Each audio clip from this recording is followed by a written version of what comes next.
Hey, what's up, guys? If you're tuning in right now, you're actually watching the second episode. We shot an intro yesterday of If's Shop. Now, what we're doing is we're using a remote app called Zoom where all the guys are logging in. We're talking to each other from our own spaces. Ken's over at his house. Josh Parris is in his garage, clearly, or some sort of spaceship. I see Bob Lazar reverse engineering. Matt Frazier's on the dark side of the moon. You can see over there. We're just better lit individuals overall, I guess. But what we're going to be talking about tonight is bed fishing really that bad? Some pros and cons. And what we have on tonight, who we have on tonight is my buddy Matt Frazier. You guys know Matt for his bed fishing premise. My guide buddy Josh Parris, who's an avid swim baiter and just a hell of a fisherman all around and super competitive guy.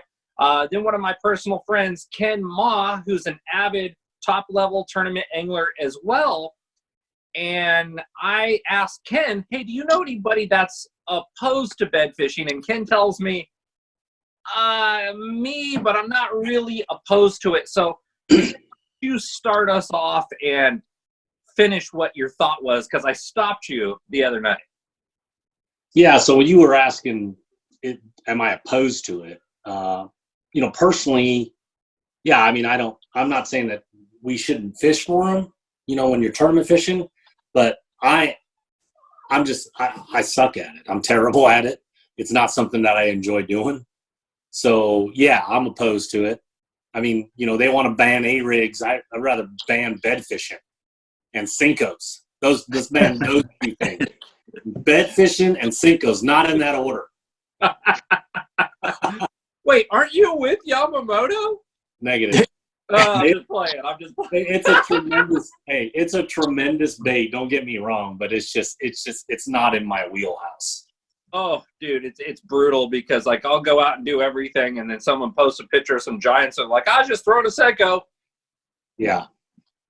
Yeah, absolutely. So now you're opposed to it strictly for your case, correct? Yeah, I don't really have, I guess I would, if you were telling me that I had to pick, should we let people bed fish or not? If I had to, if you presented it that way, then I would say not. Really? Yeah. Why would you say not? Just out of curiosity. For me, I think I'm assuming everybody on the Zoom here has kids. Is that what I'm assuming? Yeah. Yep. Is your wife nicer when she was pregnant or nicer after or before she was pregnant?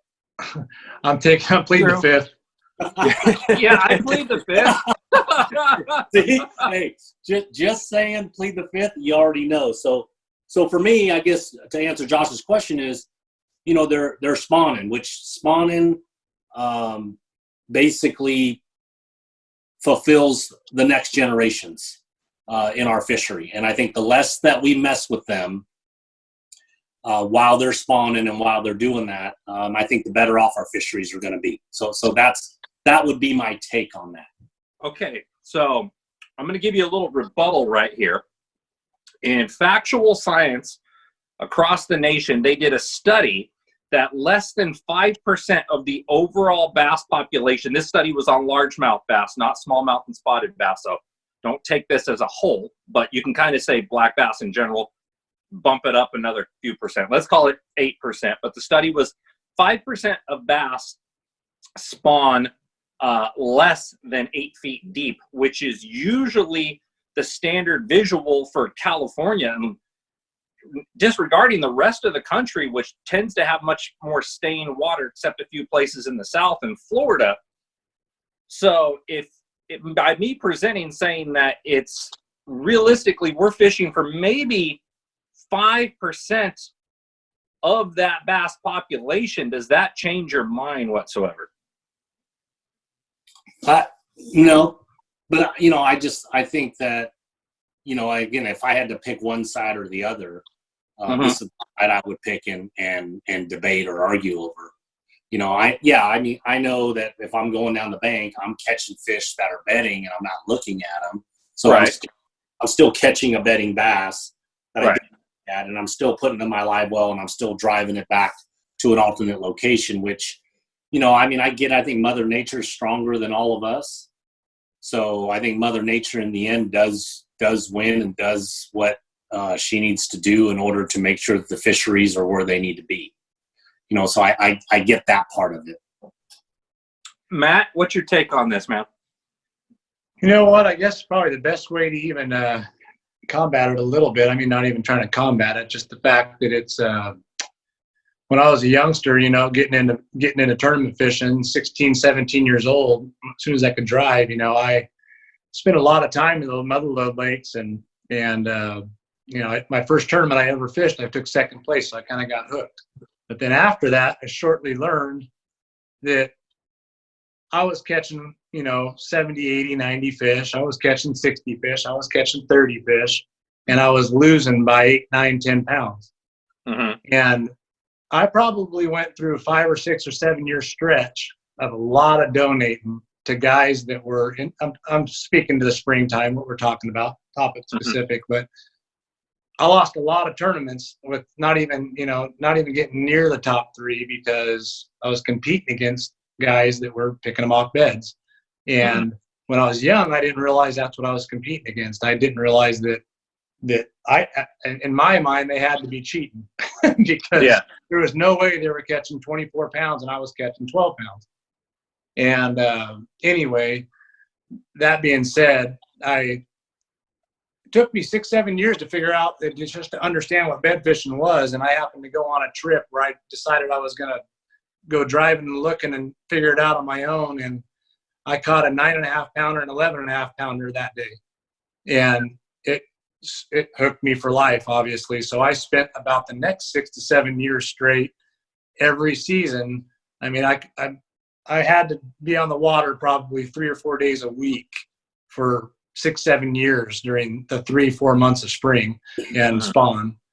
And, there was a lot to it. It wasn't as easy as I thought. It was hard for me to repeat those 2 catches. I did start repeating it here and there. And then I got to the point 6, 7 years later where I really figured out how to catch those fish and how to turn a big female, from 15-foot swimming circles around the bed to actually coming up, committing, and protecting.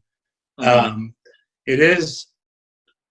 took a better part of 4 to 5 years to learn exactly how to take a big female in a lake, in a clear water lake, and bring her close enough to the nest to actually catch her.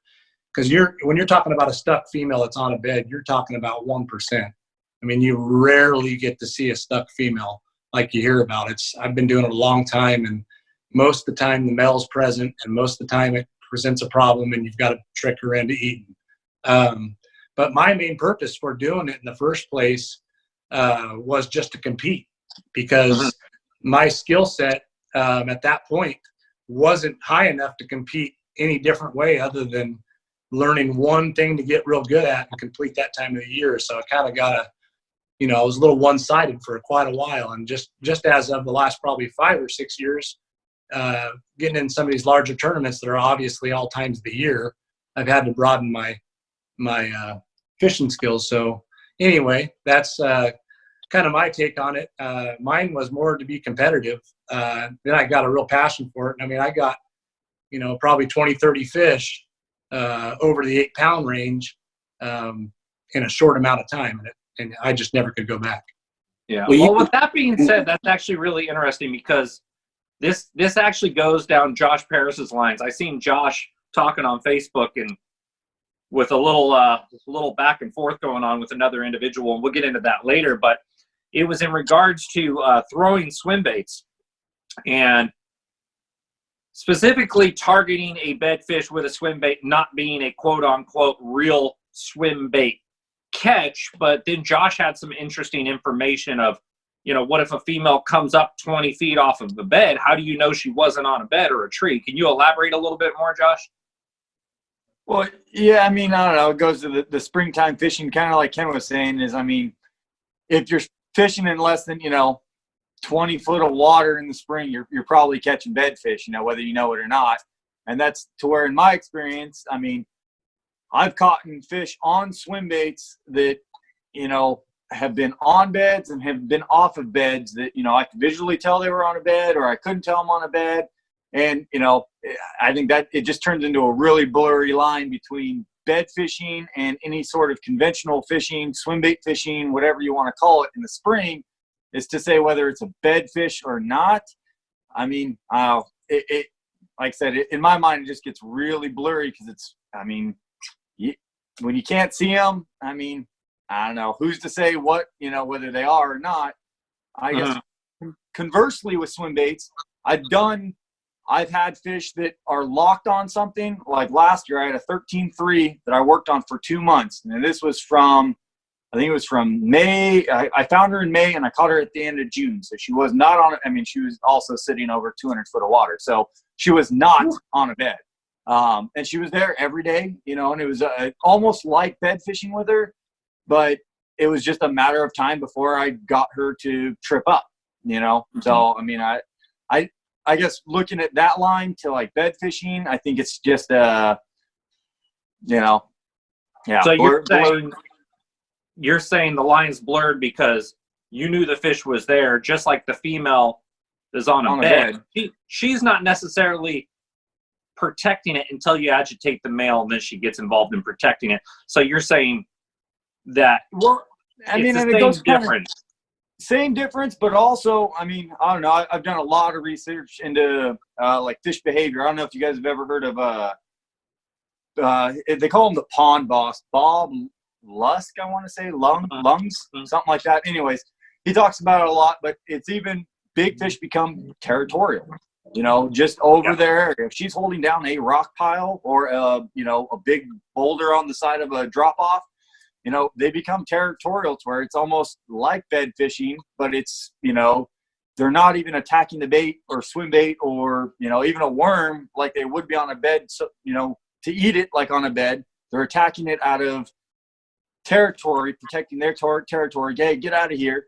And I think it just draws a really blurry line right there. Is just like I said, for trying to either, like Ken said, taking it out, if you could take away bed fishing in the spring, I guess I would just see there being a blurred line between, I still catch sight fish though the rest of the year. So are you just taking out sight fishing or bed fishing? I don't know. It gets, blurry, I guess you could say. Where are you at on that, Ken? I agree with Josh. We're talking about sight fish. You can see a fish underneath a dock, and you can catch that fish. It's not necessarily bedding. So I think he puts it in a good term that, if you can see a fish, it's kind of a different deal. I think the way you presented it was more about bed fishing. Yeah, and that's where we're definitely staying on that subject. So let me ask you to elaborate on something. So even if you're not visually looking at a bed, you're firing a square bill or a chatterbait or something into an area where bedfish are, knowingly. I know you've been fishing your whole dang life. I know you're a very educated man. So that you're still targeting an area they're bedding. So your main issue is that looking at them directly and knowing that they're in the process, or just fishing that time period? Yeah, I think it would be more of the former, that you're looking at them while they're doing it, and part of that, to be fair, part of that is because I don't do it much, and I don't do it well. So that also sways how I feel about it, right? Right. When Matt talks, is kind of like his eyes light up and he gets this great look in his face, right? He likes to watch. Yeah, and I remember, Matt won a truck on the Delta, and I pretty much, I had think he sight fished like 7 or 8 of those fish that he weighed in over 2 days when he won that truck on the Delta. Yeah, you tell us about that, Matt? Yeah, that was that tournament happened to be on the same days that the BASS was out here, and all the elites were out here. I just happened to, that was a rare occurrence, really. I was, to be quite honest, I was square billing around a point into a cove with no intention of sight fishing at all. And I had come to a little inside edge of a point that led into a calm cove, and it was a pretty windy day. And there was a 7-pounder sitting on a bed, real close with the male, and I 2 cast, had her in the boat.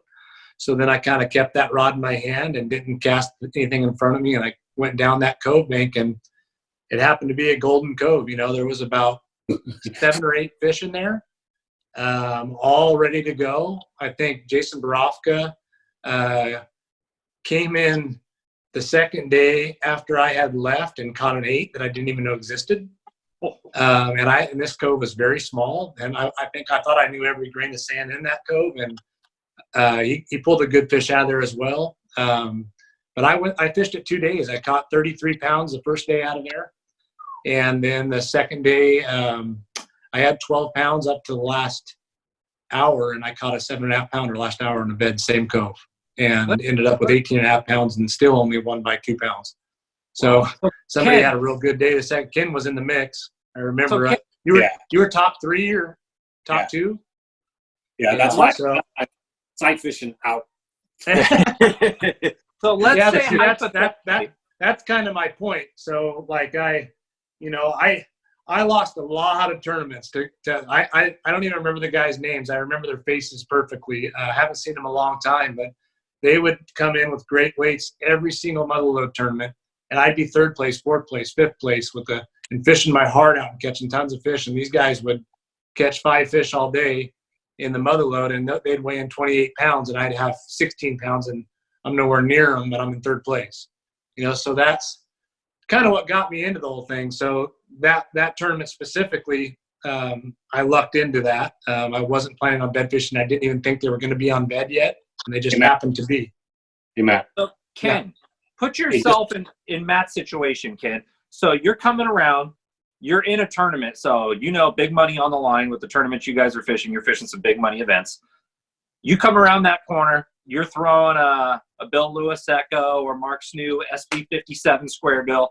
You come around and you visually see that 7-pounder Matt's talking about. You're fishing for it when money's on the line. Am I wrong? Okay, so let me correct Matt real quick. He said that he got lucky that weekend. So you can get lucky one day, you don't get lucky 2 days. I want to correct that, right? You know, like I said, I want to say nearly anybody can win a one-day tournament, but you know, to put it together 2 days, 3 days, and further, it's not luck. So I want to give Matt his due because he did beat. Yeah, thank you, because that might be the only multi-day tournament I've won. So awesome. Yeah, so going back to Nick, your question. Yes, I'm gonna fish for that fish, but there's a difference between, like, say, me fishing for it than Matt fishing for it, right? And what it is it's that patience that, you know, kind of Josh had mentioned. It's that cat and mouse game. It's that challenge. It's putting the puzzle pieces together to get that fish to bite. You know, for me, you know, I'm gonna spend a little bit of time on that fish. And if I can't catch it, my attitude is I can spend time fishing. I'm going to catch that 7 anyway somewhere else. So now I'm going to build on that. You see a 7 and you see an 8 and another 8, all in the same line. Okay, so that's happened. I mean, I've been fishing FLW events before, and, you know, and it also depends on where I'm currently at, right? I mean, your situation always dictates you know, decisions and basically your mission. So, you know, if I got a bag of them already and I got 2 hours to go and there's those 3 fish, then I may spend the entire 2 hours trying to fish and catch one of those extra fish. You know, so that same situation can happen. And, you know, again, depending on what type of pattern I'm in, it could be early in the day. Maybe I got 2 fish. I'll mess around with them for a little while. And a little while for me, I mean, like Josh and Matt and other friends that are really great at sight fishing, you know, I'll hear them say, "Oh, I spent 3 hours all day on that fish." And it's not 3 hours in a row. You know, they'll spend an hour or 20 minutes and they'll leave and they'll come back, and they'll spend 30 minutes, they'll leave, they'll come back. I think that's what people have to understand, that it's sitting, you know, Matt and Josh may have spent 3 hours of that 8-hour day on that specific fish. But it's not 3 hours consecutively, and sometimes it is. You know, for me, I mean, I 15 minutes is a long time. Yeah. So I want to go off what you just said. So I look at it in that scenario. I don't tournament fish anymore. I have a really great job being able to go and fish with whoever and make videos. I'm blessed in that sense. But for example, if I was tournament fishing for a living or you know, it was a big part of my income like a lot of you guys, and then I knew that situation could arise in a tournament, and I could say wholeheartedly like, oh, okay, when it's not in a tournament situation, I'm not going to bed fish. But then you don't develop your skills like Matt Frazier is saying. You don't develop your skills at it. Then you pull into that scenario, and then you have a guy like Josh or Matt that's clearly going to beat the crap out of you because you can't play in a tennis tournament the first day you show up. You know, you don't even know how to hold the racket. So ultimately, for me, I kind of made peace with it myself. Like, so for example, I live on a private lake. You guys all know that. A lot of the viewers know that too. If I see a bedfish that, like, I look at it and I see it as a challenge, like, I'll fish for it. But if I see that rare occasion, that 1%, that big female up there locked, if she's like a 7+, you know, and I really want to catch that big fish, I'll do it. But I have this moral dilemma to where if she's below that or not presenting enough challenge, that I honestly just don't fish for it unless I'm taking my kids out.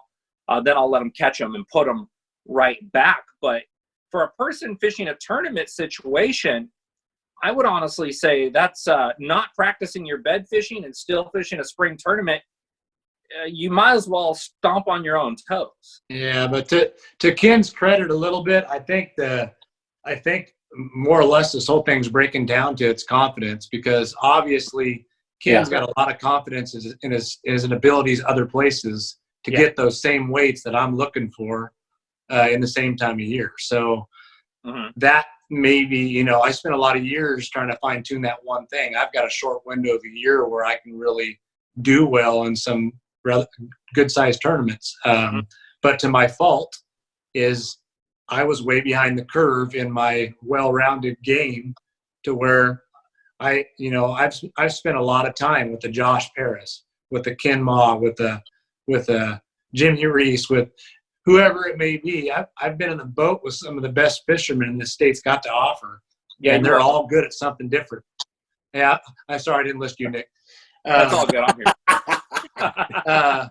But you hear what I'm saying. So I've you know, the last probably 9 years of my career, I've really tried to stay open to learning a couple of new techniques every year, and not just learn them, actually learn them from somebody that's mastered them.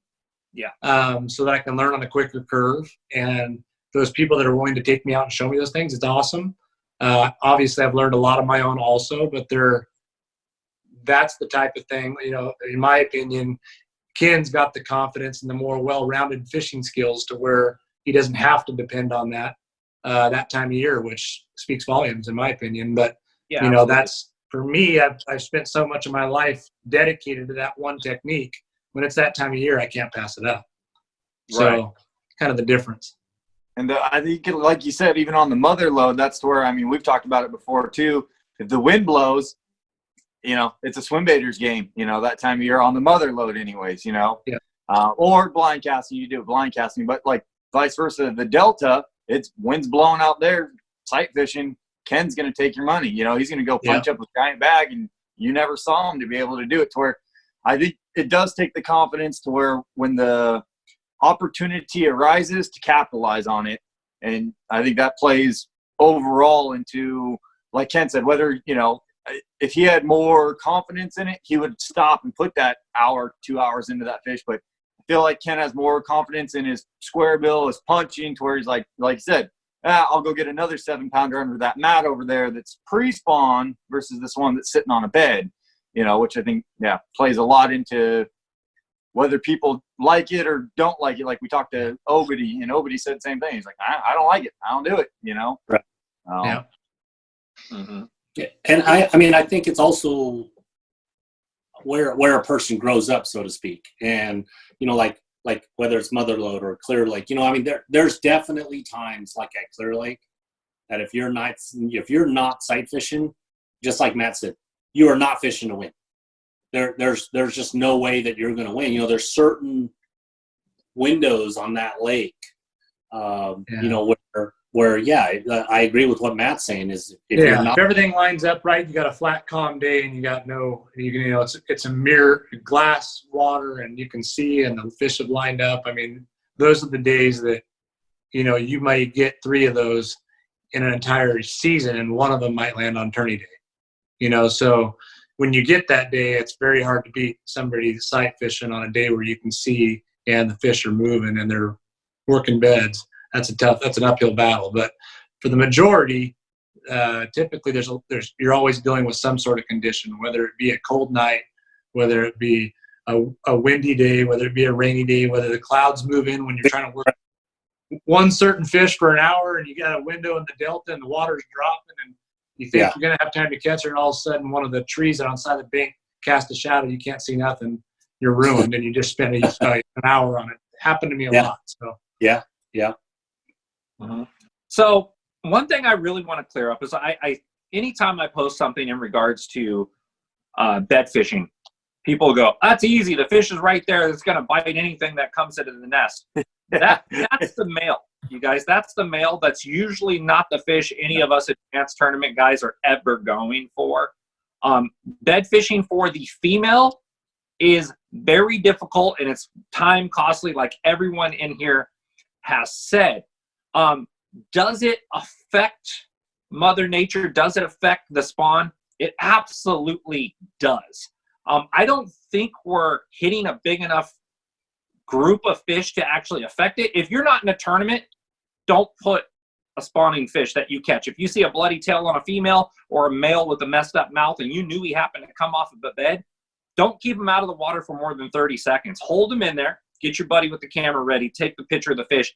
Let that fish go. Only box it if you're in a tournament situation, guys. Yeah, and I actually want to touch on that. Actually on two things. One, it ain't easy. I think Matt touched on it and Josh touched on it. Like we're all good at some things, but each of us, and I say this in my seminars, you have to be great at something. If you want to do well tournament fishing or whatever it is, I always tell people, you have to know what you're great at, and that feeling is like Matt, you can tell when he talks about it that if it's a sight fishing thing, he doesn't go around telling everybody, but you can tell in his face and his eyes, it's like, I can beat everybody doing this. See that, Matt? I told you were giving it away. No poker face. Yeah, no poker face. And I was going for the black you can see it on his face. Yeah, but it's the same thing. Like, Josh is known about throwing a big swim bait, but what we don't know is the other 2 or 3 things that he does really well, right? Because that overshadows everything. And there's such a cult following or a mystique as it pertains to throwing those big baits, right? So that's what he's known for. But I bet you if you talk to 2 or 3 of his friends that fish with him the most, he's going to be like, oh yeah, but he could really do this really good. And nobody ever even knows about it. Shaky head. Yep. He will literally. Josh Parris will literally outfish you 10-1 on a shaky head, and I don't care who you are. I know it. That guy can catch him on that stinking bait. That's what I'm saying. That's So yeah, I mean, I think that it's like anything else that we do. Whether it's Matt sight fishing, Josh throwing a big bait, and me with a punching rod in my hand. Each of us are great at something. I don't mean great like we're the best in the world at it. I'm just saying we know that we're great at that. So when they're biting back, I always say this quietly. When if they're biting a square bill and a flipping stick, people better look out. And it's not being arrogant. It's just the reality of that. So if Josh can catch fish on a shaky head and he can get those 2 bites on his big bait, people better look out. And that's why Josh has taken a lot of people's money, because there was a lot of those people better look out situations. Right. Yeah. I'm only cocky at 2 things, and it's bed fishing and ping pong. So Yeah, you are, man. You and your table tennis ego is unbelievable. He did kick my ass, though. I do have to admit that. I thought I was pretty good, but he kicked the crap out of me. So that's why I had to take Josh Parris Froggy. I had to remind him he's not better than me at everything. Yeah, I got some places to develop. The other thing you said, Nick, that and it just bothers me personally. You were talking about people, not putting fish in their live wells. That glory shot picture that everybody wants. Can't stand it. Yeah, and there's such a debate, right? Because who's to say just because I'm a tournament fisherman doesn't give me more of a right, to put 5 fish in my box. You justify it and I justify it, and the 3 of us on here justify it because we're all tournament fishermen. But if somebody buys a freaking $80,000-$100,000 boat and they want to show off to their friends and they want to catch 5, I mean, who are we to say that? But I would still encourage people, us having fish in live wells stresses them out. And I guess unless you're in a contest, yeah, we can justify having them in our live wells. Mm-hmm. But I wish people would just take 5 separate pictures and just post all 5 pictures. Mm-hmm. Yeah. And I don't want to get us derailed on that, but you had mentioned, even from what you said, I have a little different system than you guys. Is a lot of the time I have to hold fish for photo ops, for product stuff, or for certain angles or time of day to get a better shot for a company. But then again, I would never put more than 2 fish in my live well. The one thing that drives me crazy is when I see more than 1 fish per hand. If you guys want to do it, it's all good, but it just drives me crazy. You'll never see me hold more than 1 fish per hand. And that falls right down that same principle that you were talking about. Yeah.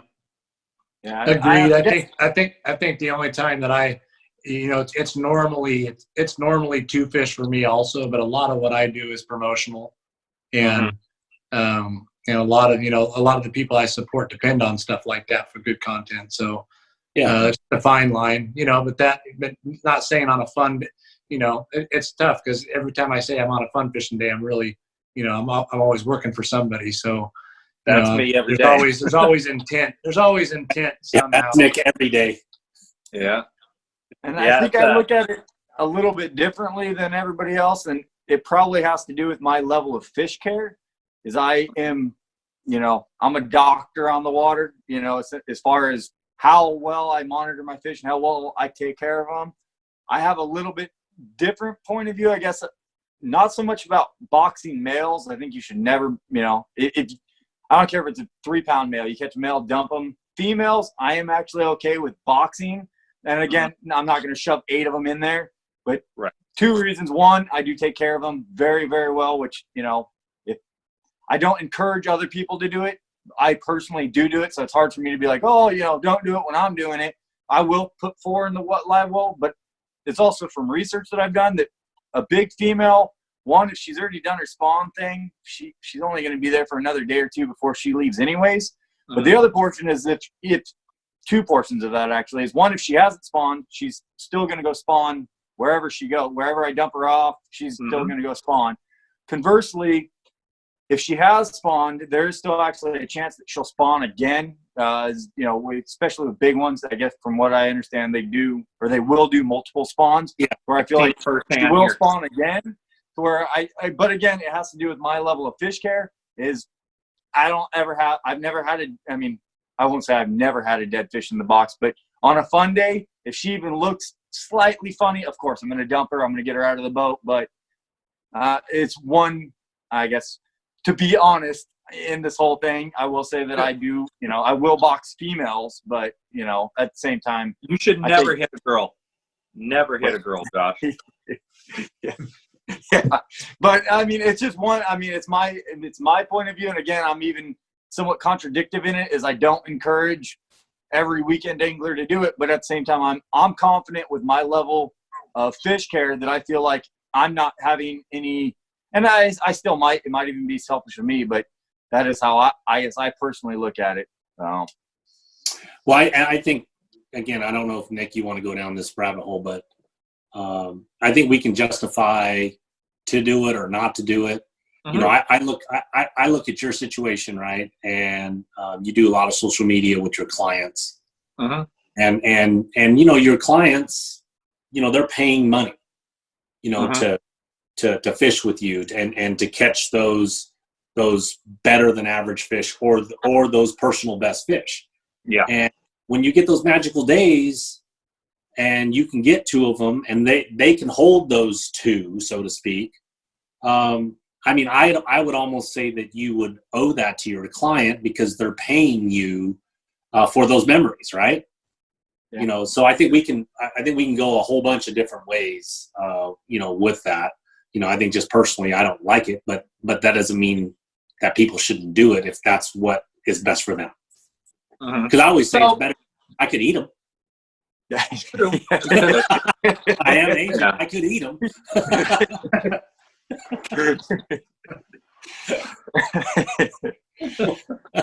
Yeah. All right. So let's say this here. So it ultimately comes down to fish care and trying to be more ethically right in your ways of targeting them and not overly abusing them. Is you're okay. So what I'm getting from this, Ken, is you're okay with bed fishing if it's done properly and you're not intentionally pulling a protected male away from a bed if you're not fishing a tournament. They're putting it right back. They're not dragging it away. They're not abusing the fish, recatching it 3 times in the same day. You're okay with it if it's done right. Am I understanding that? No, I think, again, posing the 2 questions you posed maybe 5 or 10 minutes ago, you know, whether to do it or not to do it, I would be on the camp of not to, right? Because you're knowingly looking at and fishing for a fish that is basically, you know, trying to lay eggs, get it swerve on. Right, and do those things. And, you know, we're taking advantage of the situation knowingly, so to speak.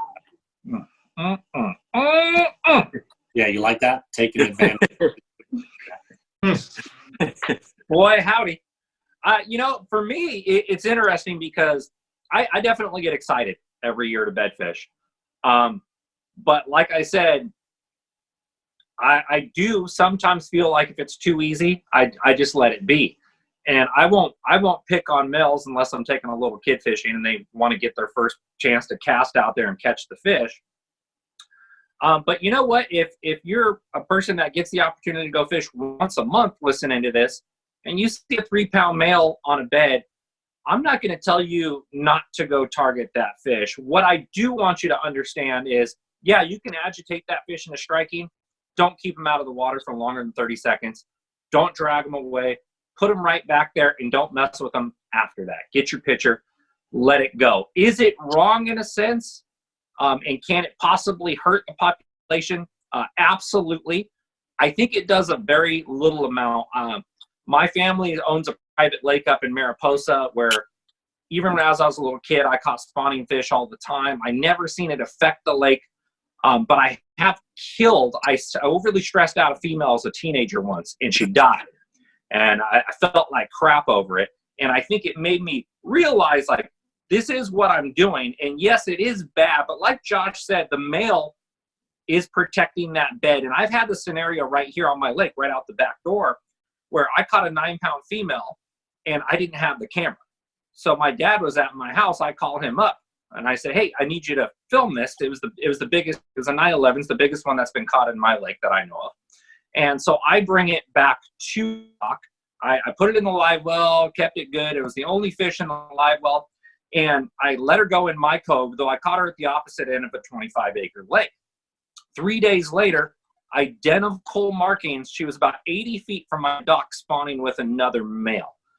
So that made me feel a lot better about it. And I think that goes down the same lines of what Josh is saying is try not to box a male. If you want to focus on minimal damage, do the things we talked about. Try not to box a male unless it's a tournament situation and you need it. But outside of that, just do the right thing. Yeah. Well, I mean, I guess with females too, even with females, I mean, it's still a predicament, I guess, just because they are, it's most of the time the female's going to be bigger. She's going to be, she could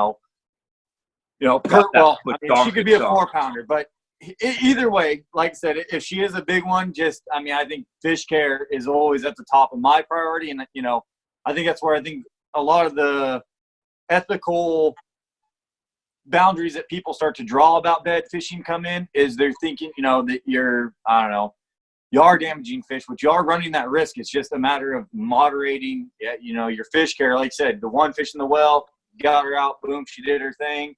But they are more likely to get stressed out in the spring. And, they're already stressed out. They're, at their wit's end. So, yeah, they got to worry about freaking Ken flipping them and yanking them through a mat. He's a horrible person. Horrible.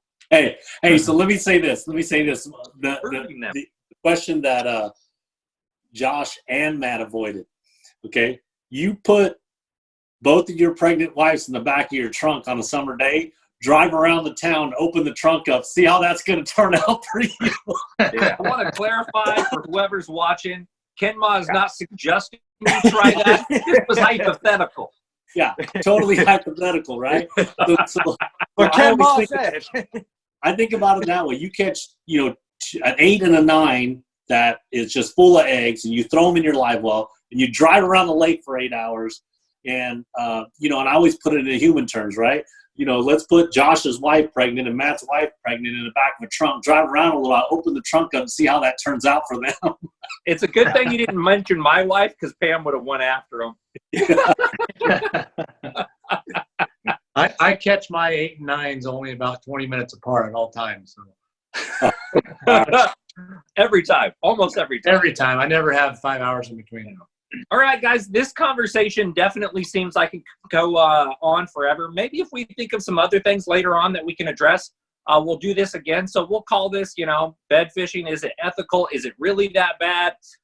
I don't really know. We'll call this part 1 of that. I appreciate everybody logging in tonight and doing this. It was a lot of fun, guys. Everybody watching this, I really hope you learned a lot. Matt, what's your Instagram? It's at Frazier Luck Fishing. And Facebook, just Matt Frazier, correct? Just Matt Frazier, yeah. And Ken, what's your information for people to find you? IG is at Ken Mah Promotions, and my Facebook business is the same thing, at Ken Mah Promotions. Josh? Josh Parris Fishing on Instagram and Josh Parris Guide Service on Facebook.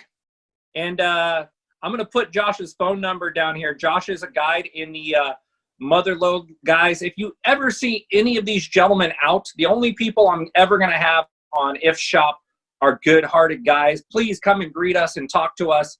Our sponsors love it. If we talk to you guys, show you some stuff, it's good. We love meeting people out there. I'm only having personal friends on here. I don't believe the person's a good person. They're never going to be affiliated with my show. This is why you've seen all 3 of these gentlemen right here on my show on a regular basis, and I plan on having Ken on a little bit more after I take his wife out of my truck. She's not pregnant. She'd still be mad. All right, guys. Appreciate everybody tuning in. We'll talk to you later. All right. See you guys later.